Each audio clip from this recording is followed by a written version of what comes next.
এ বাড়া, বিচির হাতে এগুলো কি দেখছি রে বাড়া? এ কি করছে বিচি? লে বাড়া, কানকি মাগি বাচ্চাটাকে একা ছেড়ে চলে গেছে, কিন্তু তো কিছু মনে হচ্ছে কিছু নিয়ে খেলছে। বাড়া, একটু বিচি পাড়া ছেলে, কিন্তু কি নিয়ে খেলছে? হায় হায় হায় হায় হায় হায়! লেবড়ার বাল, যত কন্ডম ছিল আমার সব গান মেরে দিয়েছে শালা। ও খানকি মাগি একা রুমে কি করছে খানকি মাগে? লেবড়া খেয়ে দিল রে, খেয়ে দিল রে। এ খানকি মাগি, হ্যাঁ বেরোবো ঘর থেকে। তুই কি ঘরের মধ্যে বাল ছিড়িস? সারাদিন আয়নার সামনে বসে বসে ছেলে কি না কি করছে, তুই কি গান মারাস ঘরের ভেতরে?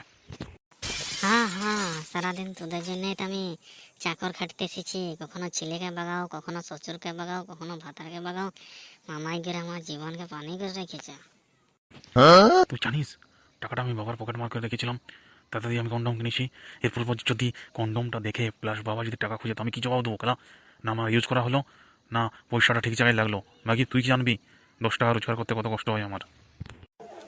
তুই কি করবি? তুই গাড় মারা বিচ্ছিকে আমি খেলনা দিয়ে অস্থির হয়ে গেছি। কোনো কথা শুনে নাই, কোনো খেলনা টেলনা চাই না। ও খালি বালিশের তলে কি লুকোনো আছে, আলমারির ভিতরে কি লুকো আছে, খালি ওইসবই খুঁজে বলে। তো আমি কি করবো বালের? বৌমা, আমার পকেটে 100 টাকা ছিল, তুমি দেখেছো নাকি? হ্যাঁ, কোথায় গেল? একটু কাপড় চাপড় কাচার সময় খুঁজে পানি নাকি?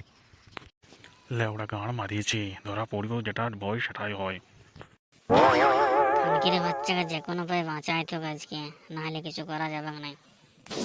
হ্যাঁ বাবা, বেশি বেলুনের জন্য কাঁদছিল। লোকের পাড়ার ছেলেরা বেলুনি দেখে কান্নাকাটা করছিল, তার জন্য ওর জন্য 2 প্যাকেট বেলুন এনেছি আর কিছু ঘরে সামান নিয়ে এসেছি, তাতে পয়সা শেষ হয়ে গেছে। বেলুন ফেলুন কিনতে হবে না, যেমন ছেলে কাপড়ে বড় হয় ততই ভালো। আমার দিনকাল ভালো না, জিনিসপত্রের দাম বাড়ছে, টাকাটা একটু দেখো বৌমা, ঠিক আছে? আমি এমনিতেও বেশি নতুন কাপড় খেলনা বাড়ি আমি পছন্দ করি না, কথাটা মনে থাকে জানো।